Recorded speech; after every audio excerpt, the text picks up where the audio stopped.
This is it, right? The rock stool? Aye, lad. The Council of Valkyries. The Valkyries are of Valhalla, are they not? Glad to see you're paying attention, brother. You are correct. Valhalla, the great hall of the Einherjar, is their home within Asgard. But while there, they are subject to the scrutiny of the All-Father himself. And relations between the Valkyries and Odin were tense during my tenure as his advisor. Why? Well, that's an even longer story, lad. For now, why don't we look around for some clues?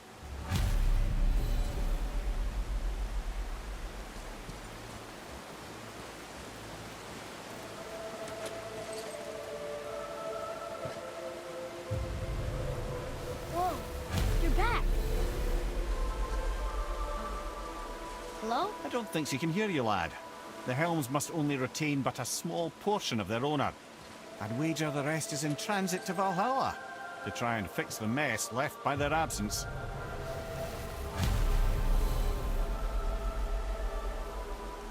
Ah, Gondul. Beautiful Gondul. And? Huh? That's it? Beautiful Gondul? No story or anything? Oh, sorry, lad. The sight of Gondul always took my breath away. Gondul had a silver tongue, a sharp wit, and struck a figure so stunning it literally drove men insane. Odin forbid her from setting foot in Midgard after a time, as insanity is not a welcome trait in Valhalla. Come here. Who is she? Gunnar, Mistress of War. After any conflict, big or small, she would be first on the scene, sussing out the worthy spirits for a free trip to Valhalla. A gruesome task, but she took great pride in it. Any conflict? Impossible. It's true. She had help from her sisters, of course, but Gunnar was always first to arrive. Her judgment of the fallen was unparalleled, and an invaluable resource to Odin. She was one of his favorites. This is none other than Geirdriful, the Master of Arms in Valhalla, responsible for arming and training Odin's Einherjar. His what? His army come Ragnarok.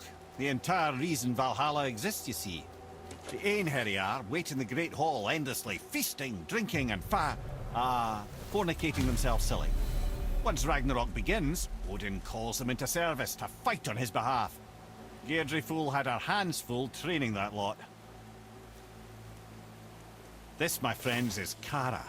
Now, Valkyries are volatile by nature, but Kara, the lass is wild storm personified. A wild storm. Aye, calm and collected. Then the air would shift and the fury of her storm would unleash. It was beautiful in a way, assuming you could find proper shelter. Her tears would cleanse the blood-soaked battlefields. This is Rota, a chooser of the slain. I thought all the Valkyrie did that. Not exactly, lad. Although that is what they're most famous for, and by far their greatest responsibility. You've seen what happens to the dead without the judgment of the Valkyries. Hellwalkers. That's right. Rota, Gunnar, Skuld.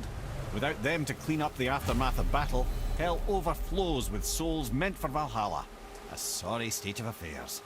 Rota must be beside herself. Ah, and here we have Eir, the healer.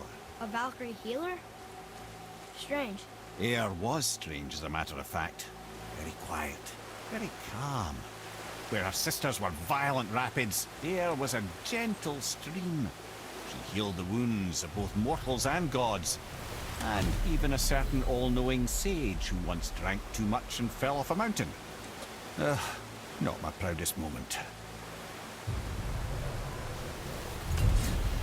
Olrun, once the daughter of a powerful chieftain. She fell defending him during a Reaver attack. Olrun was escorted to Valhalla, where she chose to devote her afterlife to the pursuit of knowledge above all else.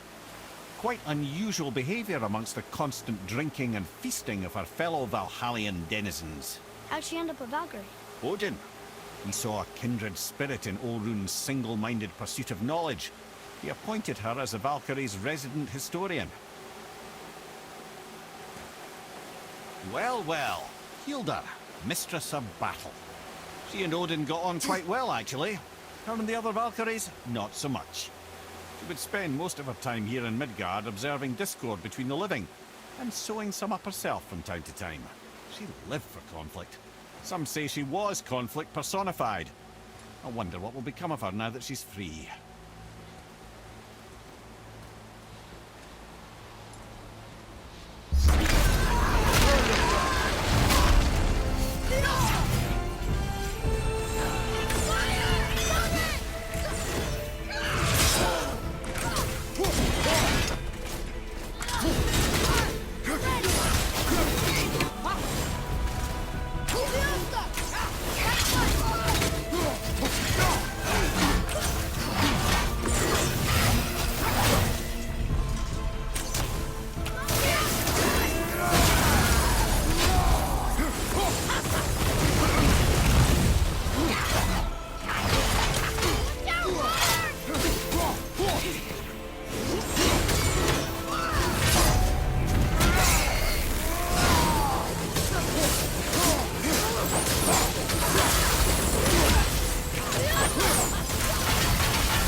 Thank you, friends.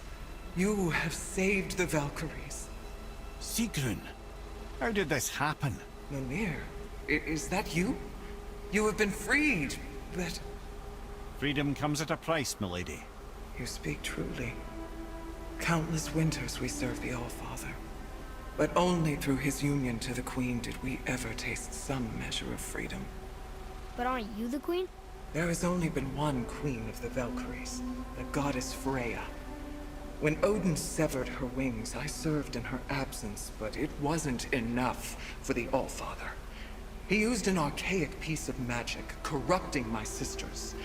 I tried to contain the damage by imprisoning them in places where they could cause no harm, but soon I lost myself as well. Sigrun, I'm sorry for being so worthless. I could have done something, or tried at the very least. What will you do now? I must reunite with my sisters. Together we can restore balance to the realms. You have the eternal blessings of the Valkyries.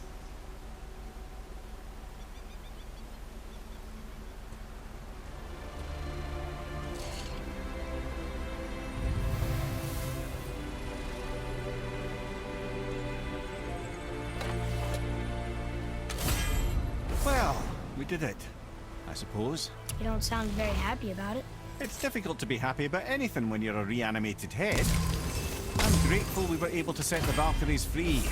But so much of this could have been avoided, if only... You said it yourself, Head. It does not matter anymore. The past is the past. Well, that's awfully cheerful coming from you. I am in a good mood. The dwarves will make use of this help. Your dad's a wee bit single-minded, isn't he, lad? Definitely.